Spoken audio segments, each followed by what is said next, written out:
my client, Dr. Stephen Guffanti, who has a checkered career in jail also. Uh, he'll explain that, I'm sure. But anyway, he started a company based on his personal experience and his daughter's experience called Rocket Phonics, and created a program to teach kids with reading disabilities like he had to learn effectively to read. It has been researched by UCLA. It is a powerful program. He moved here to Sarasota. I don't know when you moved, Stephen, but he's been a client now for going on 4 years, I guess. And we've added a nonprofit, changed some marketing and target market for him, and he'll explain those things. So let me turn it over to you, Dr. Guffanti, and you can tell us about Rocket Phonics and your journey with the rocket. Okay. Thank you, John. Thank you. So, Nabil, will you be doing the slides for me? Oh, let's see. That kind of covered up my. Let's see if I can. You're covering up my what I was going to there. That's what I want. Okay, there we go. So I've come to call it Rocket Phonics, saving lives one reader at a time. This little girl that you're looking at is called Bea. And when she first came to the school, she didn't even talk, and her mom had no hope that she would learn to read. But when she saw the other kids playing phonics games, she decided to join in. I'm getting ahead of myself. Let's go back to slide 2. In 1995, at the age of 5, my daughter announced, "I'm sorry, Mommy, I'm not going to learn to read." Now, I'm dyslexic, so I certainly understood how she felt. What kind of life, however, would she have if she didn't learn to read? The answer is she would face a 50% unemployment rate for her entire life. Once we were gone, she would have a life of poverty and welfare. Should she have kids, she wouldn't even be able to help them. So, not wanting to force my child to read, we just played games with her stuffed animals. While the stuffed animals never really got it, by 3rd grade, Stephanie was reading at 12th grade level. My wife and I turned this approach into the reading program known today as Rocket Phonics. This little girl, Allie, was our first student while we were waiting for UCLA to come up with the result to finish their research. Her school wanted to hold her back in kindergarten. She was, by the end of the summer, we just did her 2 months. By the end of the summer, she went from pre-kindergarten to 2nd grade, becoming the best reader in her 1st grade class. Side note, she graduated college a few years ago and is now married and successfully employed. So in 2001, UCLA released its study. On average, the Rocket Phonics student gained a year of growth in 3 months, and everyone learned. The standard reading program usually fails 2/3 of its kids. I knew that I had stumbled on the cure to our education system's major failure in medicine. It would be like finding the cure for cancer. What surprised me was no one seemed interested. Not the public schools, not the private schools, but a few homeschoolers were interested. So in 2003, we started selling at homeschool conventions. Our sales were okay, but certainly not enough to quit medicine. And marketing to them was difficult. As the millennials increased, they shifted away from conventions and onto online. So I went to the SCORE office in about 2006 out in Southern California and got a mentor. I took his advice, but it really didn't move the needle at all. I studied marketing, which really is over my head. It asked, who is your typical customer? Well, I can tell you, 95% of our customers were moms with kids 5 to 9. In 2017, I decided to incorporate so that I could get investors. So Michael, I have followed that path because I wanted to make Rocket Phonics digital. Rocket Phonics in my hands is diagnostic. Next slide, please. Oh, you did get the next slide there. Sorry. No. Oh, no, really, the next slide. There we go. So I created a business plan, and that called for giving one app, that's the digital name for the Rocket Phonics kit, away for every app sold. And in order to do that, I needed a nonprofit arm. In fact, one of my markets was nonprofits investing in grade level reading. It also called for selling it to preschools because they were being pressured to teach reading. The venture capitalist told me it would never work. Eventually, I just left it to sell online, and we sell about $1,200 a year. In 2018, a Newtown pastor asked me to tutor some low-income kids at his church. When he saw how rapidly they were learning to read, he decided, let's expand it to a school. So in 2019, I had to retire from medicine to volunteer full-time for his school. In the low-income areas, 80% of kids are reading below grade level. So it's real easy to find kids that I can help. We went from 7 kids in 2018 after-school program. Notice the picture here says Dreamers After School Homework Assistance Program. Well, basically before I came, they weren't assisting, they were just doing the homework for the kids. But once the kids learned to read, they could do their homework on their own. So we went from 7 kids to 20 kids in a school and growing to 30 and added 3 other Newtown churches. Well, actually one's in Manatee. Next slide, please. So in 2020, Rocket Phonics increased its sales by 139%. First quarter 2021 is on track to see a similar increase. Rocket Phonics Foundation received $30,000 in its first year, 2020, and its first quarter of 2021, it's over 21,000. And then COVID hit and the schools were closed. But the preschools were open. It turns out that COVID doesn't like 4-year-olds. So the Early Learning Coalition advises every VPK in the county. When they found out about Rocket Phonics, they asked me to create a kind of a prequel that will meet VPK standards. As you remember, my daughter was 5, not preschool age. So I just finished the prequel last week. This, by the way, is Zaya. She's from the school.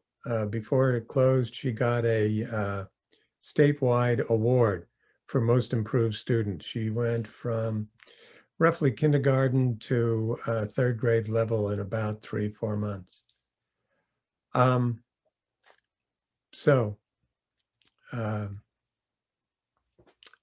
Let's go with the next slide. Finish the results. There we go. So it turns out that what I've discovered is a buying channel. I'm not really sure what that is. I found out that there was such a thing last week. The Early Learning Coalition is essentially the start of a buying channel, meaning if they recommended Rocket Phonics to the VPK will likely buy it. But for it to work, the teachers have to use it, and the teachers are the end of the buying channel. Fortunately, I'm working with the teachers in a preschool this summer. So as a result, I'll probably redesign the product at the end of the summer to fit smoothly into the teacher's day. All this is being funded through grants. So the interaction between the target markets, i.e. the nonprofits and the preschool, is much more dynamic than I thought. So you're asking yourself probably, well, what happened that you did practically nothing for years, and then all of a sudden this exploded? And the simple answer to that, John Stewart, SCORE mentor. If I could summarize what John tells me into one sentence, it would be, tell people what you're doing with Rocket Phonics, which is probably why I'm at this Zoom meeting. So over the last few years, John's message hasn't changed one bit. Tell people what you're doing. I'm still finding myself forgetting to do that. And John, ever faithful, keeps prodding me, which is why I'm here today. So I began telling people, and I started getting volunteers. Others wanted to donate money, so I founded the Rocket Phonics Foundation.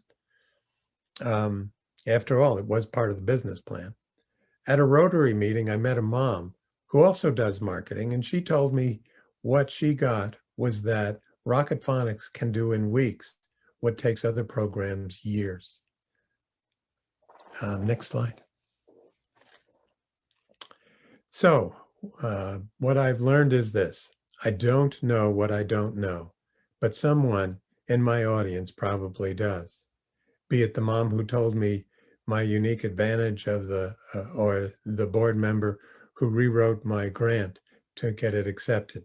This couple is called Ann and Bill Templeton, and they founded a foundation here in Sarasota that gave me my first grant.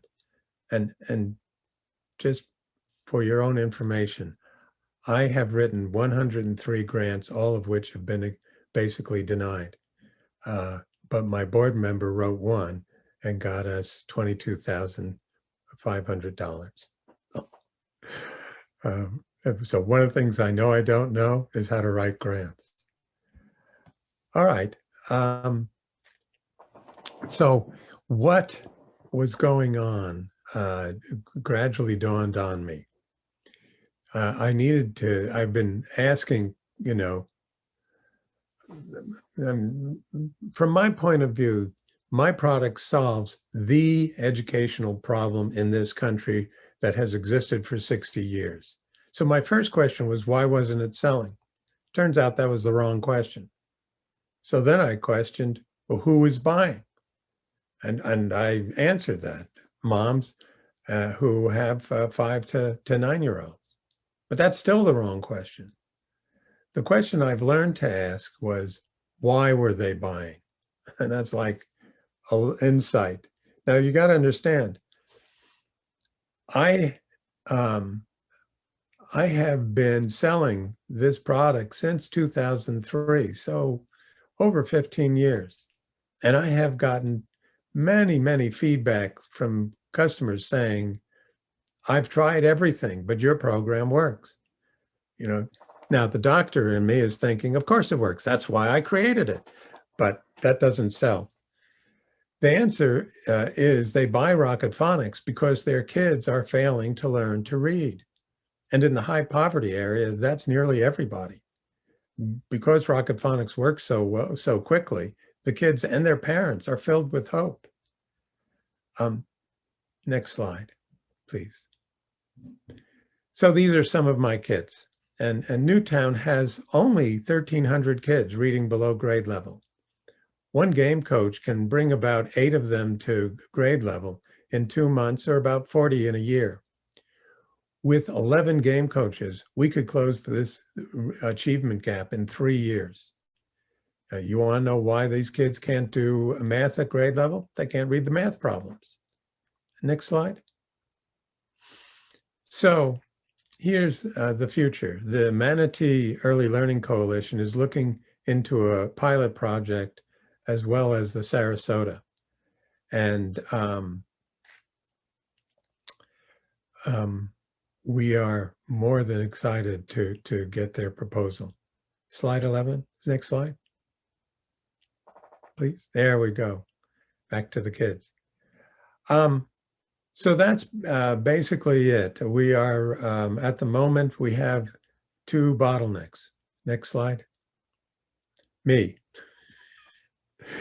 And grants for non-church related schools and preschools. Templeton Foundation only allows me to work with schools that are hooked to churches. So we are developing a series of videos that will allow the foundation to train volunteers, because if we get all the preschools and school and after school programs up and running, there's only one of me will not be enough to train everybody. And it will free me up to monitor my volunteers' progress. You know, looking at a video is one thing, but actually being in front of the kid, that would be a whole different story. Our goal is to complete the videos by May 31st. We start actually videoing tomorrow. One of our board's members is writing a grant for non-church related schools, which will include our first hire, I hope. Up to this point, we've had no employees. Everyone volunteers their time for free. If we do hire someone, it will be with a plan to use the $500 reading scholarship to make it self-sustaining. If we can make it self-sustaining, we can replicate it throughout the state. Then long after Rocket Phonics Foundation is gone, each community in Florida will be able to teach their kids to read, and the achievement gap in Florida will be a topic for the historians. So that's it. If you want me to explain, did I run out of time? We got a few more minutes, Dr. G. Can you tell me about the $500 scholarship, what that is? Step Up for Students is a Florida nonprofit that gives $500 scholarships for any program that'll teach kids to read. So the kids have to be in 3rd, 4th, or 5th grade, and they need a Florida assessment score of 1 or 2. Or they can belong to a D-rated school. So we're hoping that we, M.E. Booker is a D-rated school, so we could tutor 3rd, 4th, and 5th graders in that school. About 180 of them. That's great, very inspiring. Any questions? I'd like to say why I was in jail. So I started out my medical career at LA County Jail, which is basically children killing children. And about the time my daughter decided she didn't want to learn to read, research showed that if you taught these kids to read at grade level, they'd stop, 80% would stop killing one another.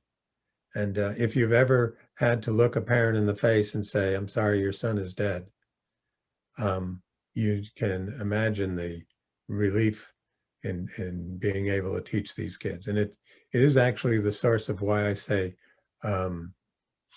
saving lives one reader at a time. You know, we literally will do that for the kids in Newtown, and they'll never know. Thank you. Thank you for everything you're doing for the kids, for your volunteering time, for presenting to our members today. John, thanks for the introduction. I really appreciate it. Yeah, well, we ex-cons have to keep together, right, Mike, anyway? So anyway, yeah, thanks, Dr. G, appreciate it. And we'll see where we go from here. Jack Morris wrote, please elaborate why people buy. Okay.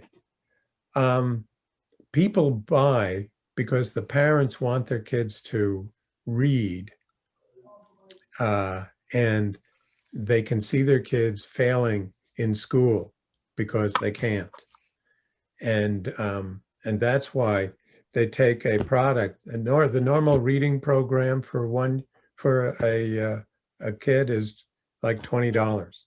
Mine is $200.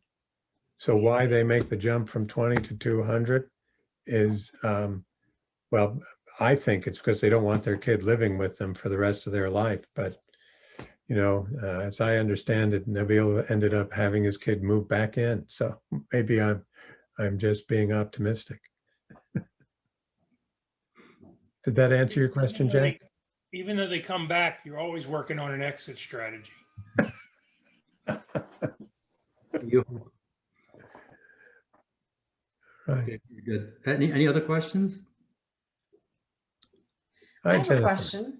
Yes? I'm just curious. I'm just thinking through all the reasons why a child might be struggling to learn to read. Oh, And so I'm just curious if how your program may address the different needs, you know, or if it's one approach. oh, okay. So there are basically three reasons why a child doesn't learn to read. The first is his inadequate phonics program. The second is lack of vocabulary, very common among the Hispanics and people who don't actually speak English. And the third is lack of visualization. So we treat all of them. I'm sorry if I use doctor languages. We serve all those customers. And you will find that roughly 25 million kids are not learning to read at grade level because of an inadequate phonics system. And Rocket Phonics uses an initial teaching alphabet. So you know that there are 5 vowels in the English language. But that's really only 5 vowel letters. They're actually 13 vowels. And unfortunately, every word has a vowel in it. So if you give them 5 letters and only 5 letters to represent 13 vowel sounds, the odds that they will get the word right is 5 out of 13 if it only has 1 vowel. If it has 2 vowels, it becomes 1 out of 7. 3 vowels, it's 1 out of 20. So the 1/3 of the population that are reading at grade level are fundamentally memorizing their words. I was one of them. I happen to be dyslexic. It took me forever to hear the sounds within the words. So the game actually diagnoses what's going on with the kid, and then if I get to digitize it, I will be able to put the answers into the computer program, and we'll just change the games as needed. Does that answer your question? Thank you. It does. Sure. Thank you. Thank you, Jennifer. Well, I like to quote Boris, the 3 T's of a startup: team, technology, and traction. It looks like the technology is there. Maybe it could be improved by being digitalized. You're building a team of volunteers, and you're on your way to create traction. I think Boris will be proud of you. Oh, good. Okay, let's move on to our next